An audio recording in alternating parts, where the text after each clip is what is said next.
அன்பார்ந்த YouTube channel பார்வையாளர்களே, ராம்ஜியின் அன்பான வணக்கங்கள்.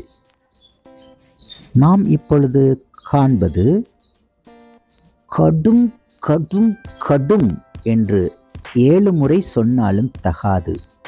அவ்வளவு கடுமையான பாதிப்பு ஊனத்திற்கு பின்பும் வாழ்ந்து கொண்டிருக்கின்றோம் என்பதை இந்த உலகிற்கு காண்பிப்பதற்காக தான் இந்த காணொளிகள்.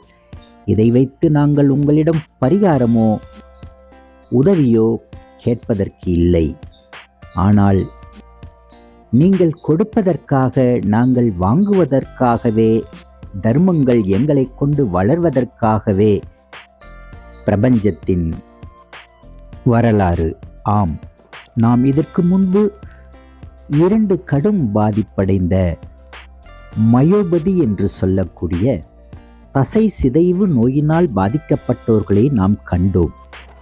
இந்த நோயை நாம் எப்படி வெளியில் அதிகமாக இப்பொழுதெல்லாம் கேட்க நேருகிறது என்றால், மாண்புமிகு முன்னாள் நாடாளுமன்ற உறுப்பினரும் நடிகருமான தொழிலதிபர் திருவாளர் நெப்போலியனே காரணமாவார்.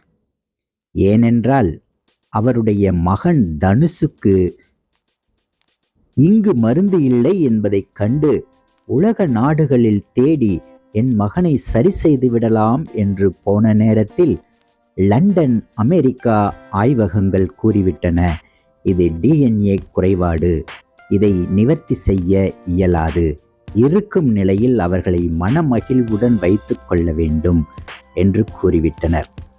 சரி, தனது மகன் எல்லா இடத்திற்கும் போய் வருவதற்கு சௌகரியமாக இந்த ஊர் உள்ளது, பஸ்ஸில் வீல்சேரோடு ஏறிக்கொள்கின்றான், ஷாப்பிங் மாலில் வீல்சேரோடு சென்று வருகின்றான் என்று பல 100 ஏக்கர் நிலங்களை வாங்கி அவர் பயிர் செய்து அதை பார்த்து ஆனந்தம் அடையட்டும் என்று அதனுடைய அந்த பண்ணையினுடைய இயக்குனராக்கினார் தனுஷை. ஆம், ஜப்பானில் திருமணம் நடந்தது வரை உங்களுக்கு தெரியும்.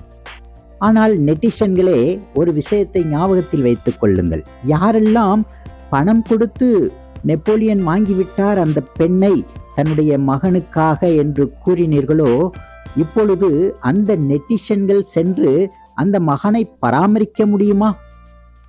ஏன் வாயெடுத்து நிற்கின்றீர்கள்? பாருங்கள் இந்த வாழ்க்கையை, இந்த அவல வாழ்க்கையை. இருந்தாலும் நாங்கள் சந்தோஷமாகத்தான் வாழ்கின்றோம். எங்களை சந்தோஷமாக வாழ விடுங்கள். பிடித்திருந்தால் பகிருங்கள். நன்றி.